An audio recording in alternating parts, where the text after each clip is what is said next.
السلام عليكم ورحمة الله وبركاته. سؤال بيجيني كتير قوي يقول لك أنا عايز أعرف أكتب محتوى جامد. طب إيه هو المحتوى الجامد وإيه هو تعريفه علشان بس نبقى فاهمين؟ طيب، هل المحتوى الجامد هو المحتوى المثير للجدل اللي هو يحتمل الأخذ والرد، اللي هو يعني إيه لما يتحط كده تلاقي الناس بقى إيه يا عم ده حلو، لا يا عم ده وحش الكلام ده؟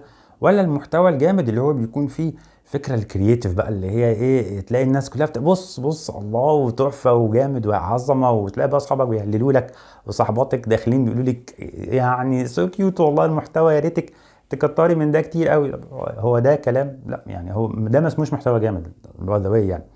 طيب، ايه هو المحتوى الجامد؟ ايه هو لما اقول ان انا كاتب محتوى، انا هحط محتوى في الجون؟ المحتوى الجامد هو اللي بيحقق الاوبجيكتيف بتاعه، بيحقق الغرض منه. الغرض منه لصالح مين؟ لصالح انا ان انا استمتع بالكتابه، ولا الغرض العميل بتاعي؟ بص يا سيدي، انت عندك اهداف، انت ما بتكتبش فور nothing كده، بتكتبش كده وخلاص، انت بتكتب علشان خاطر الجمهور يستفيد بشكل او باخر، او علشان تحقق منفعه ما من الكتابه اللي انت بتقدمها. طيب، جه العميل بتاعك قال لك والله انا الهدف ان احنا النهارده عايزين نكتب علشان نبيع البرودكت، نبيع المنتج ده او الخدمه دي. يبقى انت الهدف بتاعك ان انت توصل رسالتك باقصر الطرق الممكنه وباوضح الاشكال الممكنه. ده ما يسمى المحتوى الجامد، اللي في النهايه يحقق نسبه المبيعات اللي العميل بتاعك عايزها. طيب، لو من ناحيه تانية عاملين محتوى مثلا انفورماتيف معلوماتي، والمفروض ان هو يكون قيم، احكم عليه ازاي ان هو جامد؟